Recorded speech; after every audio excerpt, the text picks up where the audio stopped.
Bonjour, bienvenue dans cette capsule qui présente quelques notions d'oxydoréduction. Tout d'abord, commençons par une expérience. Plongeons cette paille de fer dans une solution de sulfate de cuivre.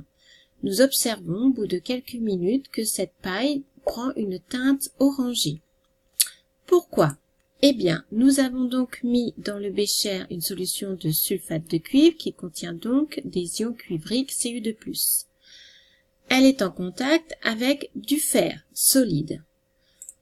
On observe donc cette teinte orangée sur le fer, c'est qu'il y a formation de cuivre solide, de métal cuivre.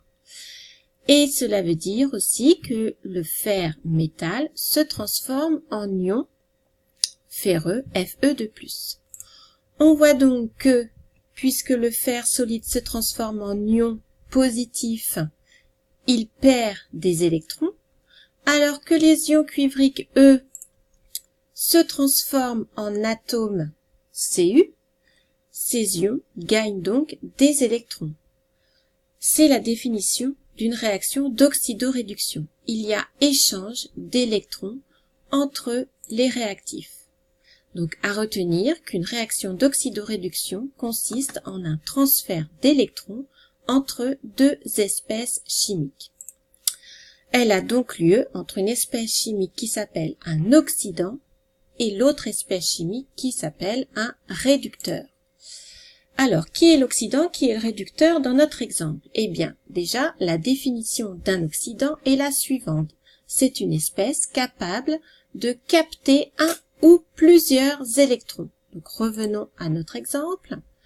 On voit que l'ion cuivrique capte des électrons pour se transformer en atomes. C'est donc lui, d'après la définition, l'oxydant dans notre réaction. Maintenant, qu'est-ce qu'un réducteur? Un réducteur, c'est la définition contraire, c'est-à-dire que c'est une espèce chimique capable de céder cette fois-ci un ou plusieurs électrons. Revenons à notre exemple, on voit que l'atome fer cède des électrons pour se transformer en un cation, ion positif. Donc, dans notre exemple, le fer est le réducteur de cette équation. Maintenant, allons un peu plus dans le détail. Nous allons essayer, et réussir même, d'écrire l'équation de cette réaction. On commence d'abord par l'oxydant. L'oxydant Cu2+, s'est transformé en un atome. Donc, il a gagné 2 électrons. On écrit donc cela ainsi. Cu2+, plus 2 électrons donne Cu. On a donc un gain d'électrons, et un gain d'électrons s'appelle une réduction. L'oxydant Cu2+ est réduit en son réducteur Cu.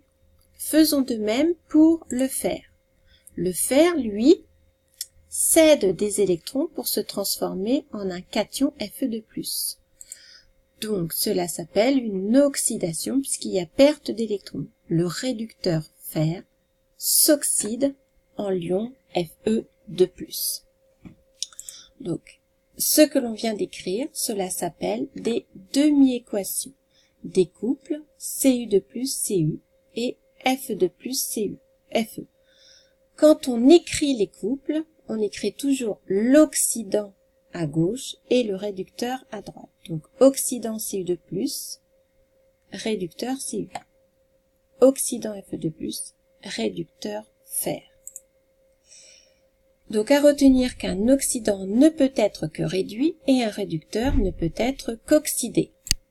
Donc maintenant, essayons quand même d'écrire l'équation de cette réaction. Nous avons écrit les deux demi-équations. Pour écrire l'équation, il suffit d'additionner ces deux demi-équations. On repère bien les réactifs à gauche, donc nos réactifs c'était l'ion cuivrique Cu2+, et le fer solide. Donc ils sont bien notés à gauche des demi-équations. Ensuite, pour faire la somme, eh bien, on additionne tout ce qu'il y a à gauche de la flèche, puis tout ce qu'il y a à droite de la flèche. Donc cela fait Cu2+ plus Fe donne Cu plus Fe2+. Comme il y a autant d'électrons à gauche comme à droite, ils peuvent s'éliminer. Et voilà l'équation de cette transformation chimique. Alors, retenez la méthode. D'abord, on identifie bien les réactifs. On écrit les demi-équations de chaque couple en plaçant les réactifs à gauche, c'est un conseil. Et ensuite, on additionne les deux demi-équations en se débrouillant pour qu'il n'y ait plus d'électrons dans l'équation finale. Merci de votre attention.